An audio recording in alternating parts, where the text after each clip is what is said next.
Hey, my name is Alex and I welcome you to the first part of my Dark Souls 3 lore through series.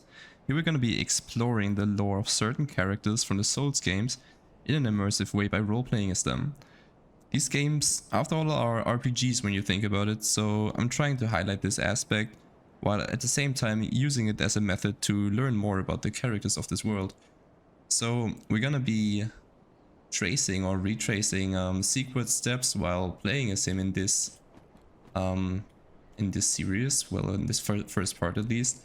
And let me just, before I get ahead of myself, because I'm so excited to finally be starting this, I've spent the last 3 days just researching the lore of Siegward and so many characters and things related to him, and also just thinking about how I'm gonna go about this. So before I get ahead of myself, let me just explain the rules that I've come up with for this. So the first one should be obvious. I'm only allowed to use the character's equipment, in this case Siegward's of course, and I'm only allowed to upgrade the character's stats according to the lore, like something that would be accurate, which will make more sense in a bit.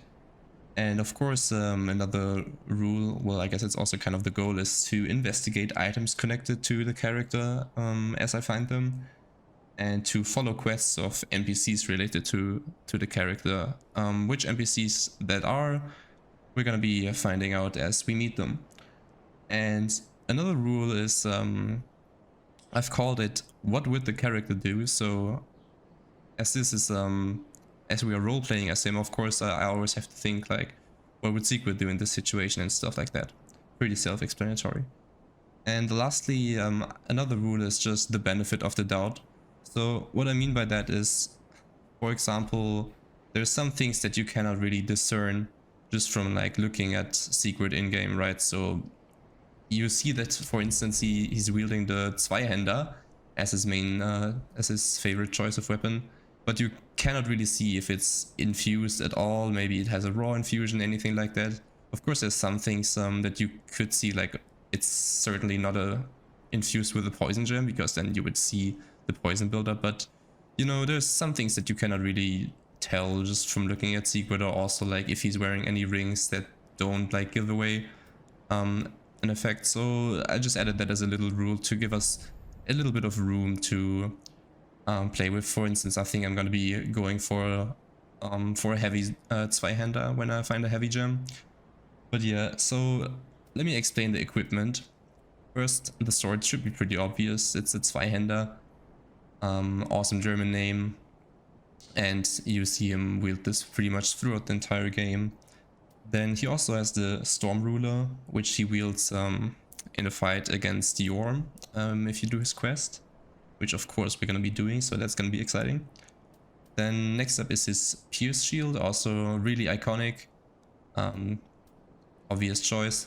Next up, the Sunlight Talisman. So this may be a little bit surprising because, well, at least personally, I didn't know that he's actually casting miracles, but as we're hopefully gonna be seeing, he actually does, and not too few of them, to be honest. He's casting Sacred Oath. If you fight the demon in Undead Settlement, you can see it. He's casting Sacred Oath, and he's also casting Emit Force. So he doesn't just give you Emit Force in Iudex of the Boreal Valley, he actually casts it himself as well, if you're lucky enough to see it. And the way I've well, determined what talisman he's casting those miracles with was actually pretty interesting. So what I first did is I was just looking, well, I was like excluding any talismans that have a requirement for intelligence, because let's face it, he's kind of a goofy guy, he's kind of silly, right? And that already only left a few of them over. And then I was actually looking at talismans that well, I was looking at which talismans have highest physical damage actually, if you fully upgrade them. So with the Sunlight Talisman, actually, as it turns out, is the talisman that deals the most damage if you hit someone with it, and excluding the talismans that exclude that scale with intelligence. And not just that, but there's actually a really strong connection. So I looked at the game files, and this is actually the talisman that he uses. So I was already on the right path, but it's deeper than that, because actually he has a really strong connection to the Warriors of Sunlight Covenant, which we see. I've equipped it to him, and that's something I really didn't know. And like I mentioned, he cast the Sacred Oath miracle, which I don't think too many people know, and that one was also tied to the Warriors of Sunlight Covenant. And there's even more connections. It's actually pretty interesting, and we're gonna be seeing that as we find the things related to it in this lore through. And okay, so the Katarina set is pretty obvious. I mean, we just see him wield it, or wear it, I guess, throughout the entire game. But I added a little something to it, I suppose. I actually modeled his face after, well, after his actual face, because you're able to like flip the camera in a certain way that you can see what's underneath his helmet, and it's this charming face. Isn't he beautiful? I hope I accurately modeled it, because I just was looking at some like YouTube videos and posts about it, so this should hopefully be his actual face.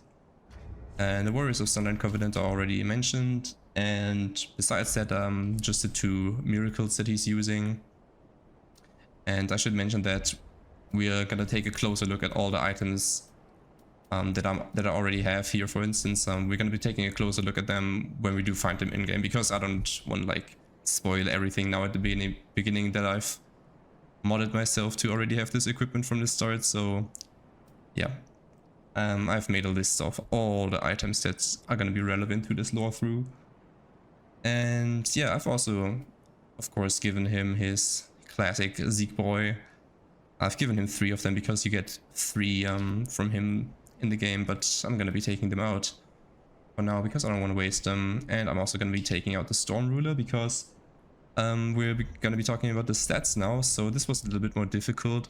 You don't, well, I was able to look what stats he actually has in-game by looking through the game files with the modding tool that I used to change my starting class.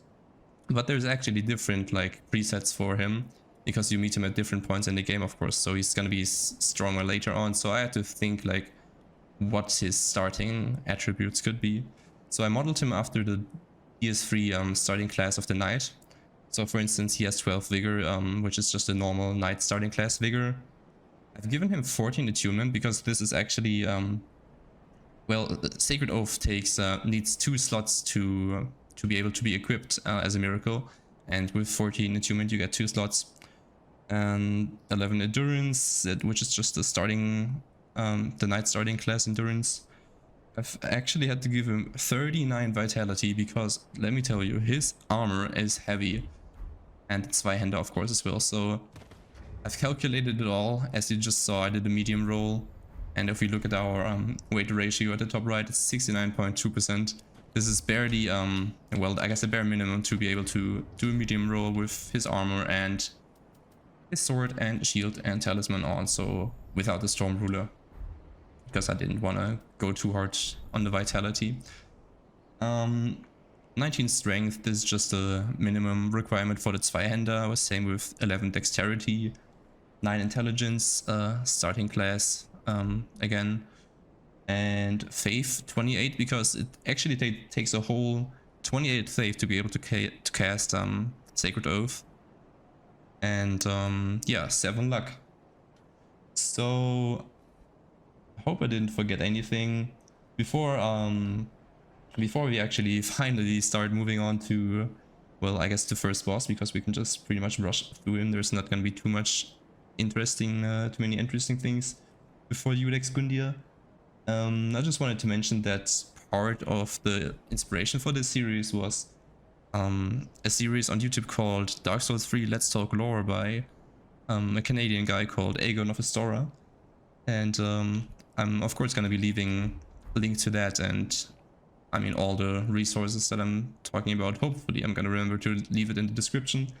But yeah, just shout out to Aegon of Astora. Great videos, and he's also talking quite a lot like me, so if you're into that stuff, if you're into the lore, you're going to be loving it.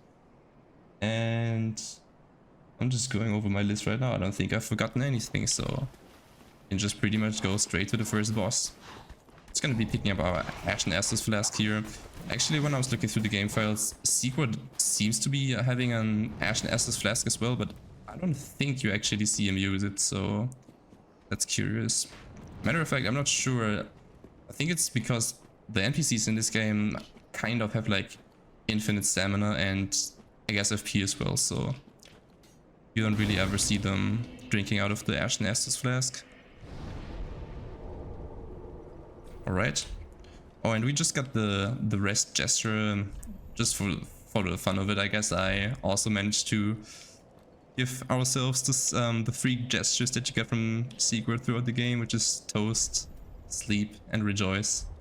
This was actually the most difficult thing to mod into the game, believe it or not. Alright. I'm not gonna be picking up too many items, to be honest, that are not important for explaining the lore, because I don't want to spend too much time. After all, this is not like a challenge run or anything. I mean, kind of it is, I guess, but the main purpose is, of course, the lore. So also like Titanite charts and stuff like that, I'm just gonna be picking off camera. Same with the Estus charts, because I don't want to spend too much time just running around. Alright, let's do this. Remove sword. Hope I don't embarrass myself here.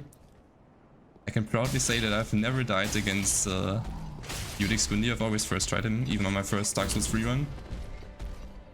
Oh my god, my lock-on doesn't work right now. I have a bit of a problem with my controller. That sometimes occurs when I tap in and out of the game.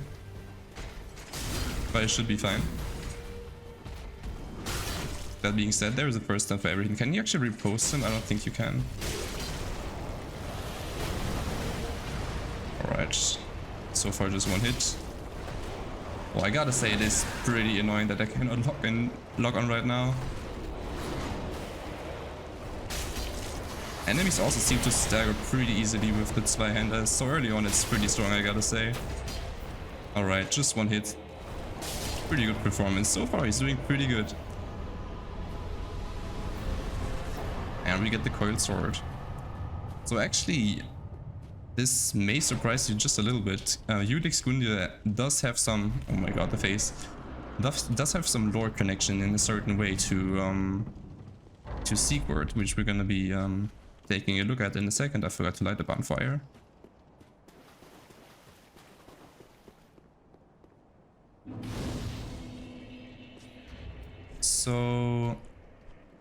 So far we didn't get a soul yet. I think this just gonna come into play in the Untended Graves when you find the soul of Champion Gundyr, in fact.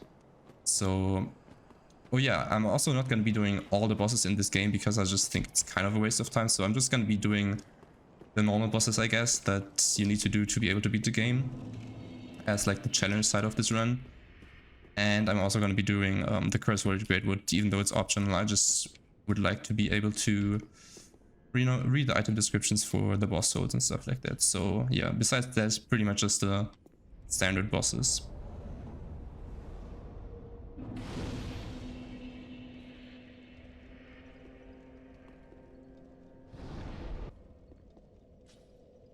Alright, so I just basically went and allotted my Estus flask to, well, the Ashen one to the normal Estus flask, so that I have 4 of them.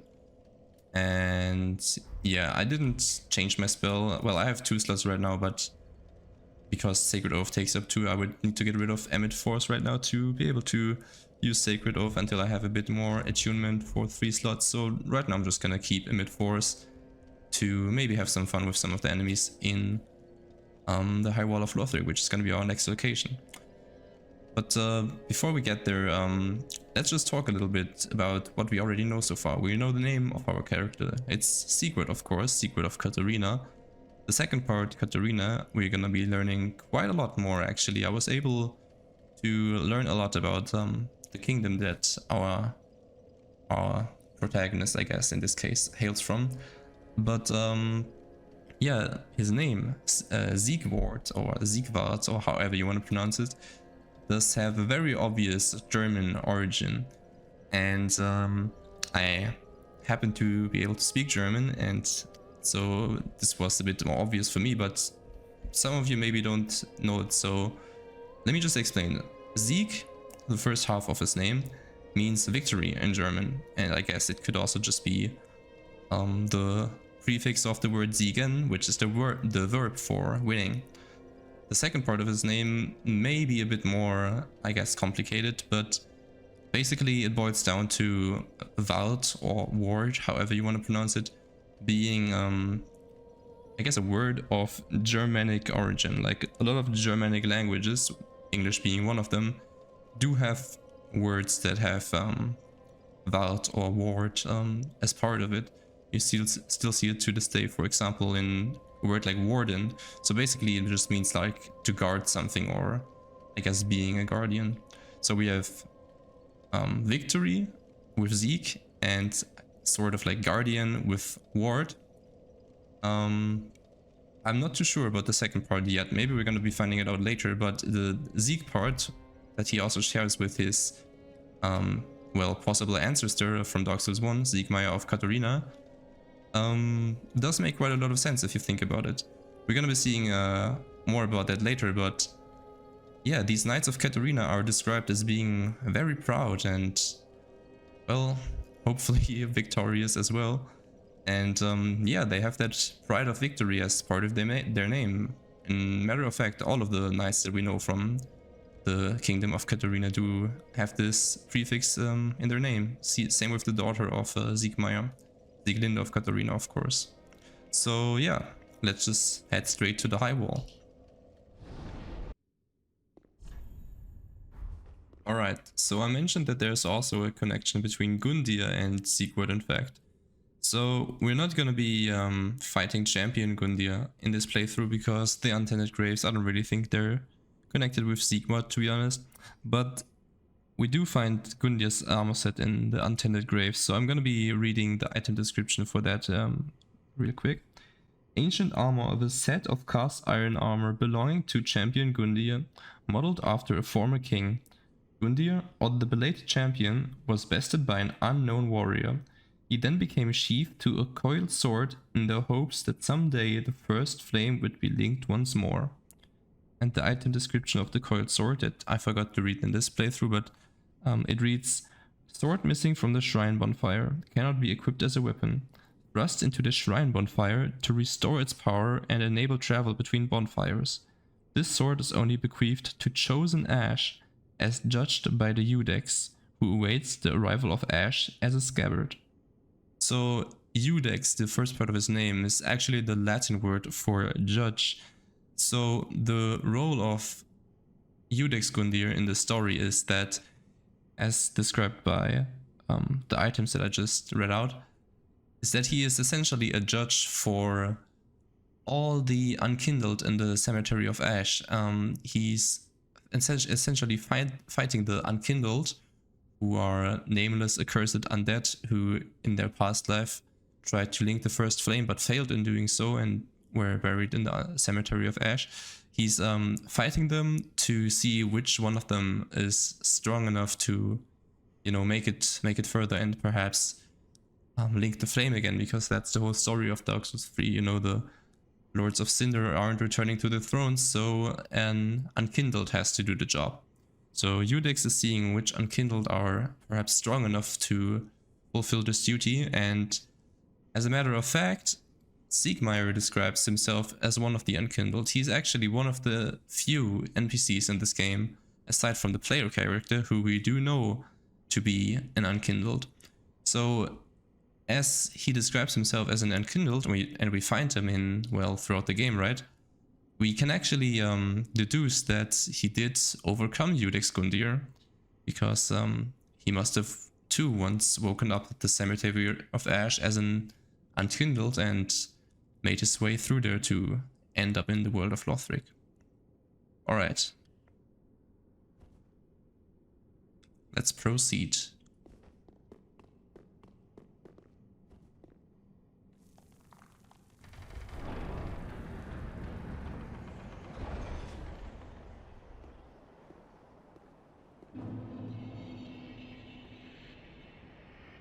It just looks beautiful here.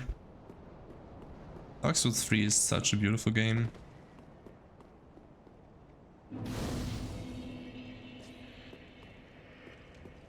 I did also level up my character 3 times. I put all the points into endurance.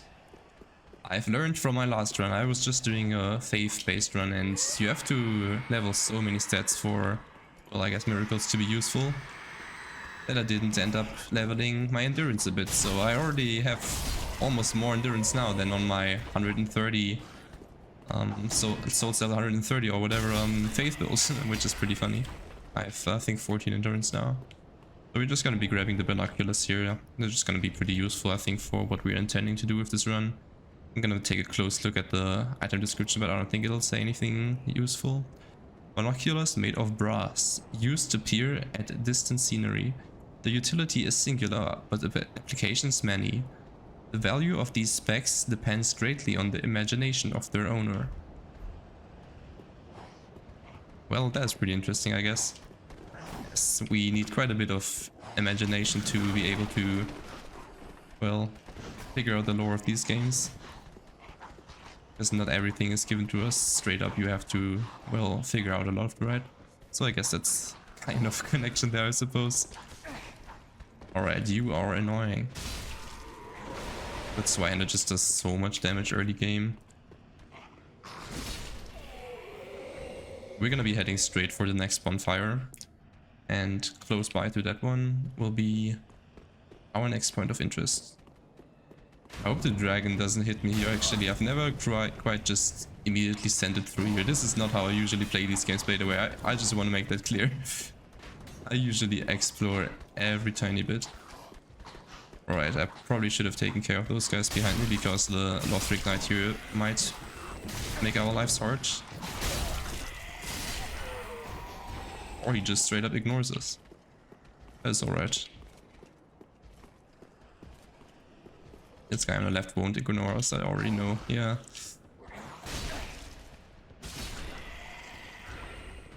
Alright, let's just get the bonfire real quick, and then it'll get interesting.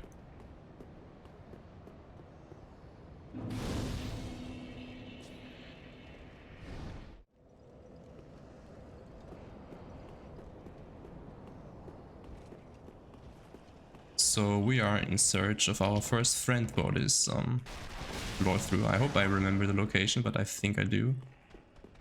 Should be just down here. So are we being followed? Nope. It's already hollow enough to forget about us. So can we actually talk to him here? We cannot, because it's still locked. I should also put the binoculars into my item hotbar. Alright, we're gonna come back later. So we need to get a key, because a certain someone is locked up in this cell. I do know where the key is. I'm just not sure if I can make it there without dying, if I just run past, because I don't want to take it slow like I explained.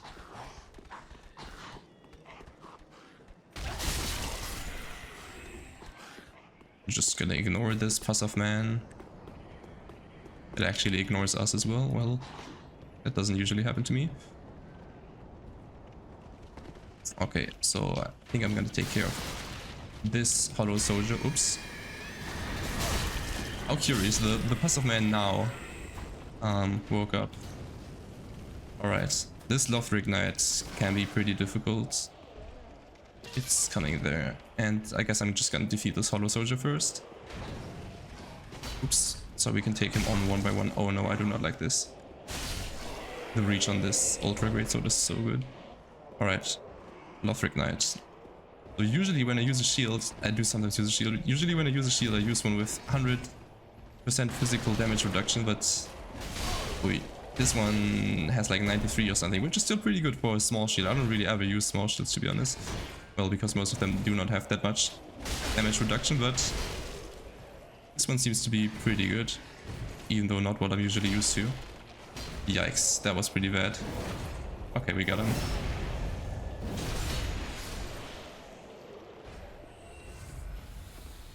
Okay, I think to the right there should be a... No, there's a hidden path. I remember there's another soldier hidden here somewhere. I think there he is. Okay. not an issue. I'm just a bit worried about what's down here. Because there's so many dogs, and let me tell you, Dark Souls 3 dogs, they're the worst in the entire franchise. Alright. How do we do this? I don't want to just straight send it and pick up the item and leave. But this could be a little bit sketchy. Maybe it's time to... Oh no.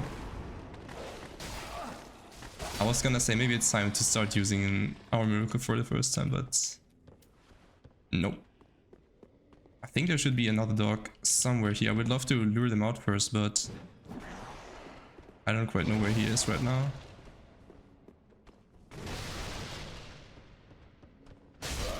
Okay. That was close. So far so good. Divide and conquer, divide and conquer. They just hit so hard. You do not want to get hit by these guys. With their great axes and whatnot. Okay. So far so good. Just gonna risk anything. Almost forgot about you. He's throwing fire bombs at us. And just... Oops. I did in fact forget about this guy. Alright. Oh no, I didn't lock on in time. But I think we're good. Should just be one or two more enemies until we finally get to our desired item. Matter of fact, now I'm gonna use this miracle. I don't actually know what the reach on this is. Well, that's not it. Oh, the casting time is not the best. Oh no, I didn't roll in time. Alright, we got him. So I think there should still be one more dog somewhere around the corner here. Yep, it's down there. I'm just gonna let it attack once and get rid of it. I think this should be the key, right? Yes, cell key. No, I forgot. Was there an important item on this anvil? If so, yes, it was an Estus shard. I remembered. So I don't have to go back another time off camera. Alright, let's go back to the bonfire and take a close look at the cell key before freeing our friend. Because, matter of fact, I'm gonna have to reload. Well, I'm gonna have to back up my save file, and I'm gonna be visiting our friend, I think 3 times in 3 different saves. So I want to see all the different dialogue that he has, because I saw that you can actually make him or hear him say pretty interesting stuff, to say the least. Yeah. If I die here, that actually wouldn't be the end of the world, because we got the cell key that we need. But I think we're good. Hope the Lothric Knight doesn't notice us again. And we have made it. Okay, I've just backed up my save file. I hope I did it right. Because we're gonna be doing a little something interesting. But first off, let's take a look at the description of the cell key. I don't actually know if it says anything interesting. Key to cell holding thieves and the like. There is no shortage of brash thieves in Lothric, and these particular thieves likely scaled the wall from the undead settlement. But they are only willing to practice their thievery on the high wall, for the fear of Lothric Castle, rumored to devour men, keeps them clear of its grounds. Okay, that's not too bad. So undead settlement is of course going to be our next location, where we're going to be finding a lot of the thieves. And the thing about the Lothric Castle is actually some nice foreshadowing for our first friend's questline. So try to make it towards him unscathed. Yeah, tis but a scratch.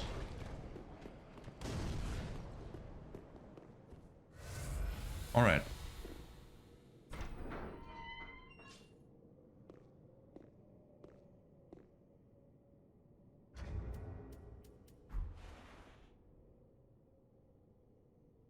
You look chill. Ah. You're no jailer, are you? No, you're from far away. And judging by the bell, you must be some of that unkindled ash. Remarkable. If that's true, then I have a favor to ask. Below the high wall is a musty little town. Not the home of any lord, just a very old settlement of undead. An old woman, Loretta, lives there. Please, give her this ring. I'm not asking for charity. In fact, if you do this for me, I'll be sure to repay you in kind. I may be a petty thief, but I've more wits than most royalty. What do you say then, huh? So we're gonna be refusing his request first off because I want to show you all of the dialogue. Yes, well, why should you? But if you change your mind, give me a shout, huh? I'm only a petty thief. I've nowhere else to go. Not like there's anything calling to me out there. No. Oh, poor little Greirat. Now I actually feel bad. He's quite the underrated NPC, to be honest. He's lovable. Oh, what have we here? Changed your mind, perhaps? You deliver the ring, and I offer my cooperation. Hardly a shabby deal, hmm? Yes, well, why should you? But if you change your mind, give me a shout, huh? I'm only a petty thief. I've nowhere else to go. Not like there's anything calling to me out there. No. Okay. Kids, close your eyes. I hope this doesn't one-shot him.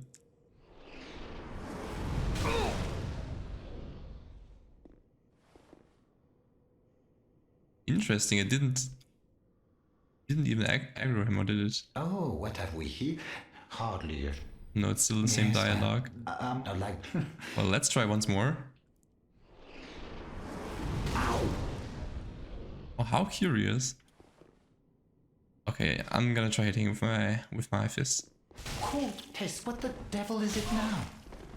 I get caught once and now this. One bloody time. Curse the gods.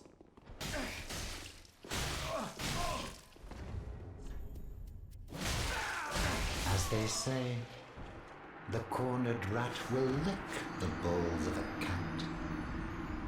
The cornered rat will lick the balls of a cat. I don't know about you, but I have never heard of this saying. So that's just a little something that I wanted to show you because that is just so stupid.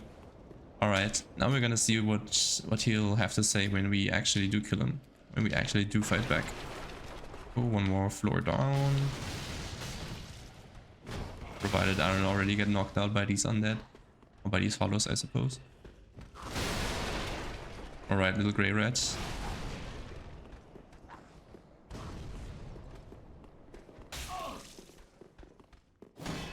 Oh no. This is bad news. The hollow soldier is actually gonna kill him. Well, that's pretty cool. I would actually love to see that happening. Oh, it might be a bit difficult to pull off. Because it could also kill me. Yes, one more hit. Yes. Forgive me, Mother. Forgive me, dear. So he said, "Forgive me, mother," which I think didn't show up in the text, in the subtitles actually, and "Forgive me, dear." And if you remember, he asked us to give a certain ring to a certain Loretta, so the deer and the mother that he was referring to might actually be Loretta, so Loretta might actually be his mother. And I don't quite remember the words that he used, but he described the village where we may find her as, well, I guess like a lowly, dirty place, so which of course refers to the undead settlement. Greirat's ashes, blue tearstone ring, We're gonna be looking at the blue Tearstone ring when I reload the save and do actually not kill him. But let's look at Greirat's ashes.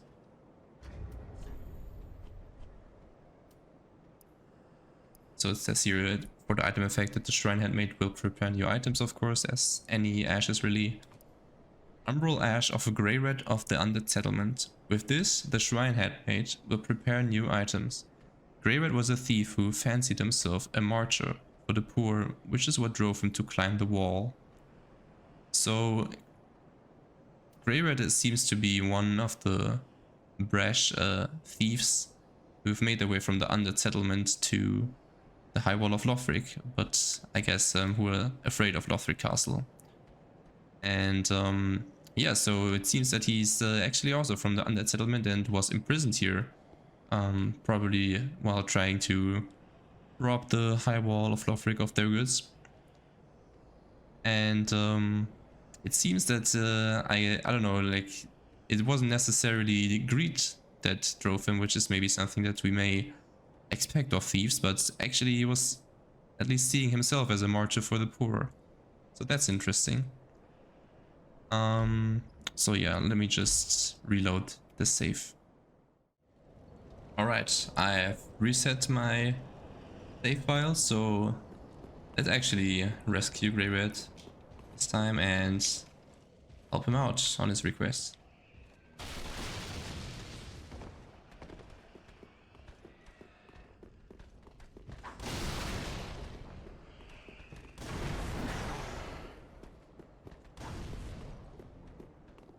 We're being chased again.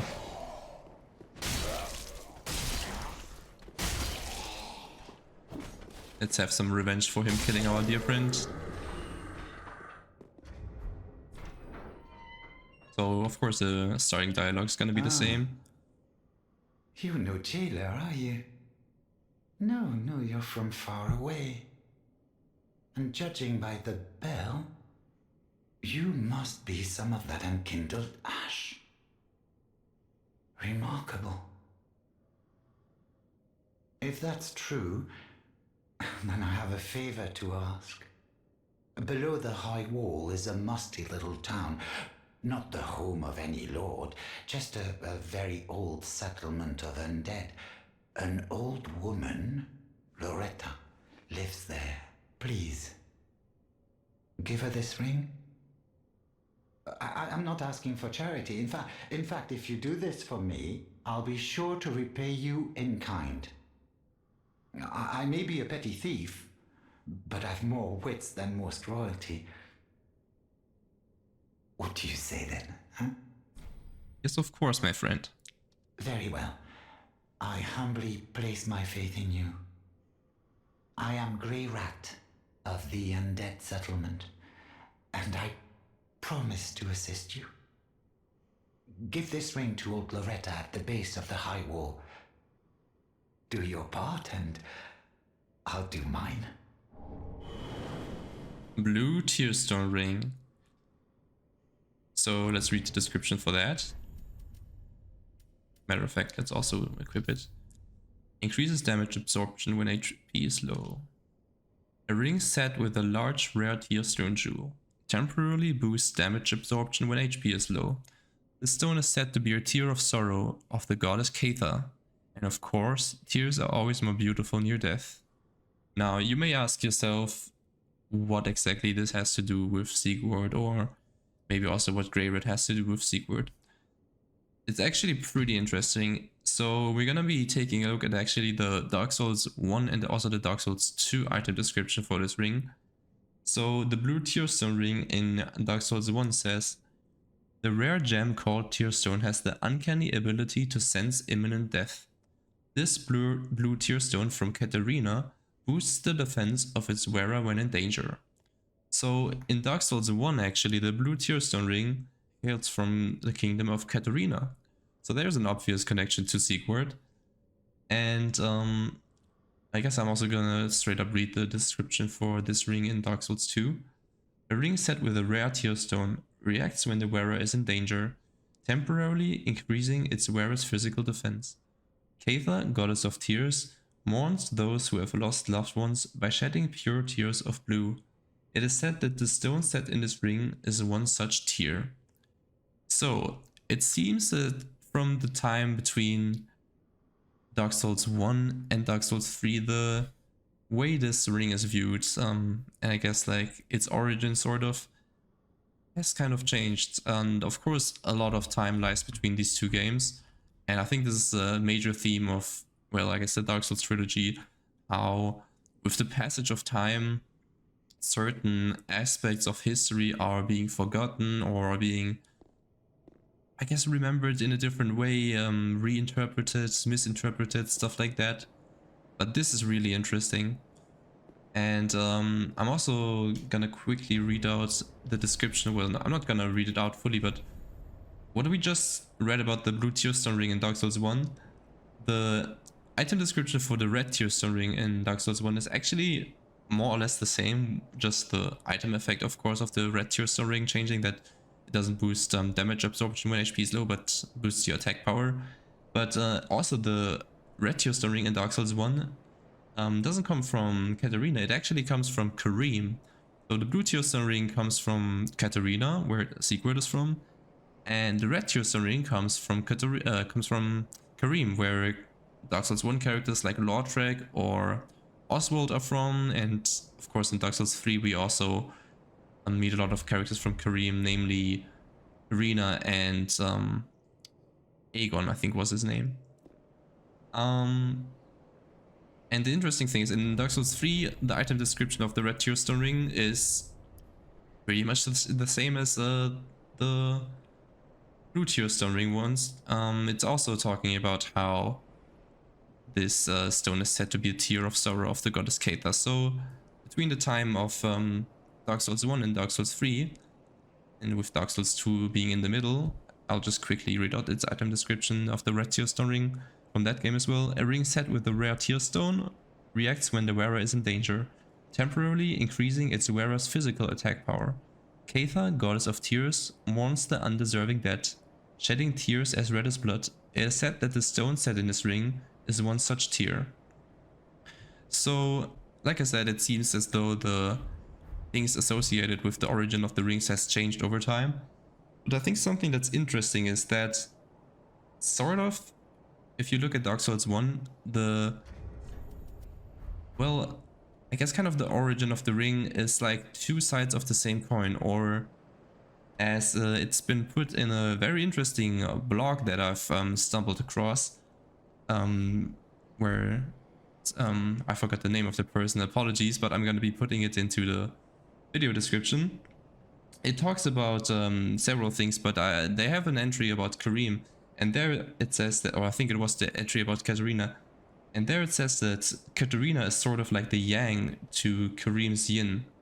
We will be exploring that a bit later on more, but yeah, with these two rings you can really see that they're kind of two sides of the same coin. One ring comes from Katarina and boosts HP, well, damage absorption, and the other one comes from Karim and boosts attack power. So it's kind of like two sides of the same coin, with over time both of them kind of merging into more or less one of the same, as they're both associated with the goddess Keitha.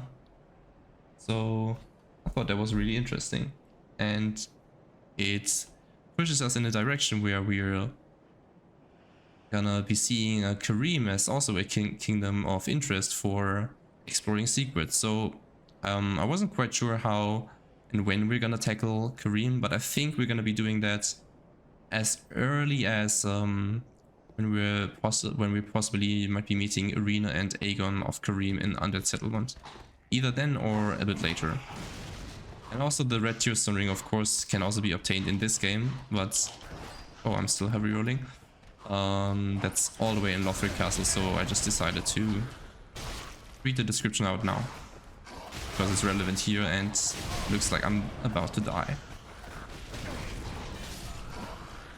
So it's pretty funny that I started heavy rolling now just because I started equipping the blue Tearstone ring. Because in this game, of course, the rings do have a weight attached to them. Look, 1.1 wait. So let me just grab my souls quickly and I guess upgrade my equip load.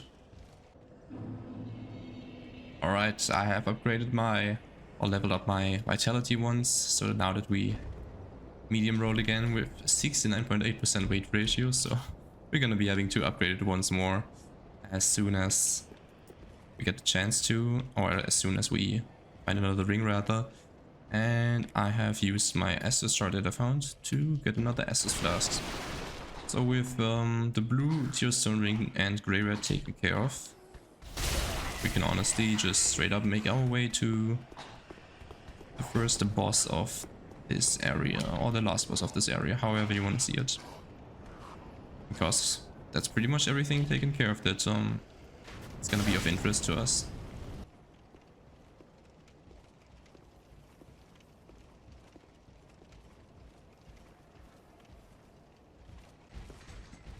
So I'm not quite sure yet about how I'm gonna be editing and cutting these videos, but I'm thinking of cutting out or speeding up parts where I'm just basically running around from one point to another. I do want to try to keep these videos relatively short, even though I already know they're gonna be probably pretty long. But yeah, we will see. You're gonna be seeing how it is in the final product. Ah, the wait has been long, unkindled one.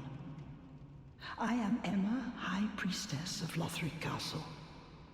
Allow me to speak frankly.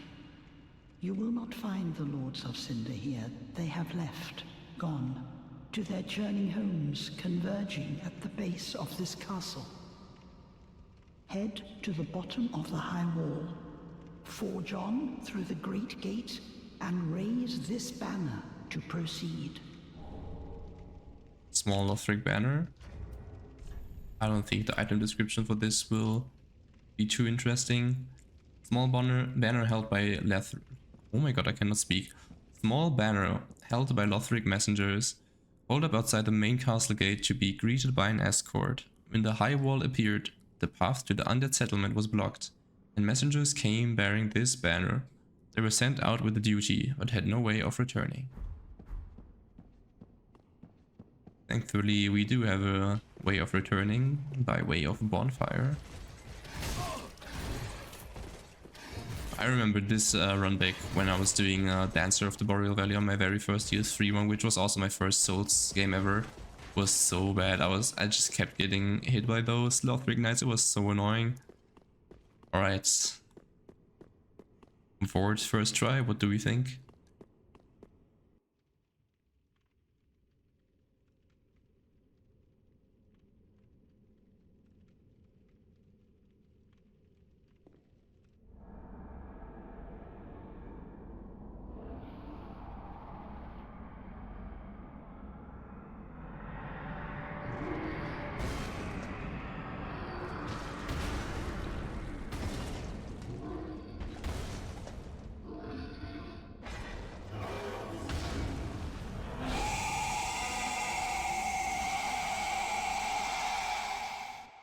I'm gonna actually two-hand for this one.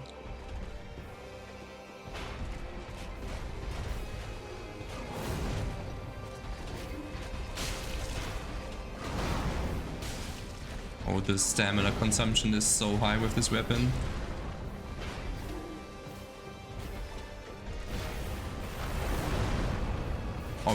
You always wanna try getting to his butt. You're dealing so much damage out, this is pretty good.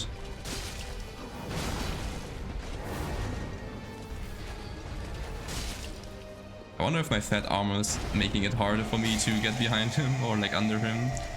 Alright, second phase. It's a bit of a quick boy in this one. Alright, good dodging. Yes, do this attack. This is so easy to punish. Let's hope I don't clip into his icy breath.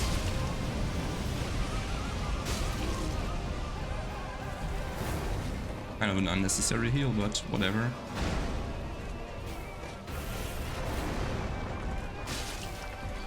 I wonder if he can stagger actually. Oh, that was a random hit. Alright, one hit. To be honest, if it was up to me, I wouldn't even count that one. I don't even know what hit me there, to be honest, but that was a good performance, I guess.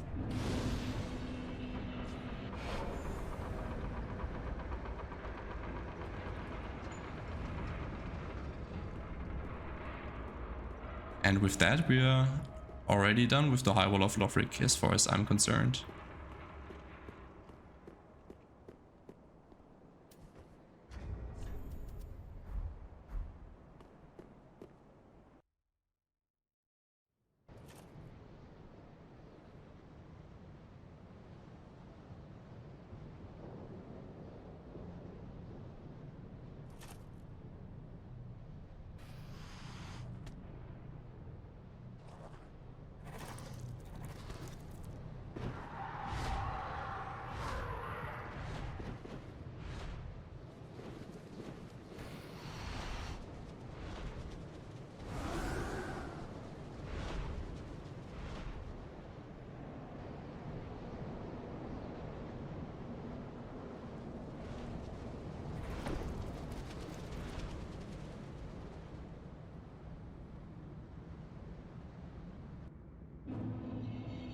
And we're welcome to the Undead Settlement.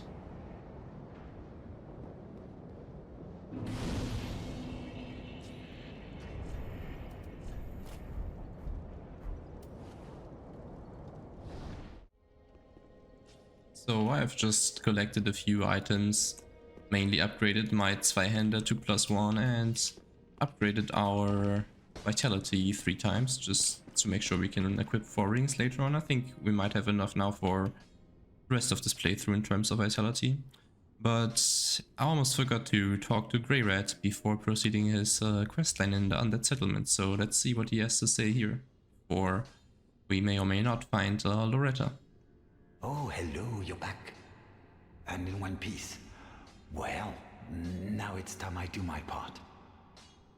Whatever trinket you need, speak up. Just don't ask me where I got them. Alright, cheeky boy, let's just select talk for first off. Do me a favor and don't forget our promise.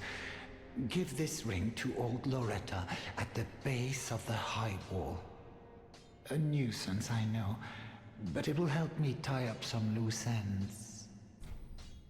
Tie up some loose ends. I wonder what's the background behind that, like, does he owe anything to old Loretta, if we suppose that's his mother?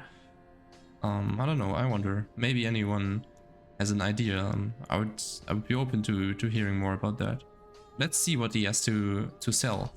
And he also mentioned that don't ask where he got it from, so of course these are wares that he has looted in some places. So just some consumables, some of the more or less standard weapons. Okay, interesting. But I think none of these items are what we're looking for this Lorethrough, so... Goodbye, and stay safe. Oh, this place is a bore. What good is thievery if you've nowhere to go? I like Greirat, the way he tells us to look after ourselves and stuff. He's a good one. I think this is kind of also what the item description was alluding to, that he's like good at heart and stuff. And yeah, this place is a bore. He's really eager to start looting stuff again. So let's make our way to the Undead Settlement, where there's actually a lot of stuff finally that has to do with Siegward.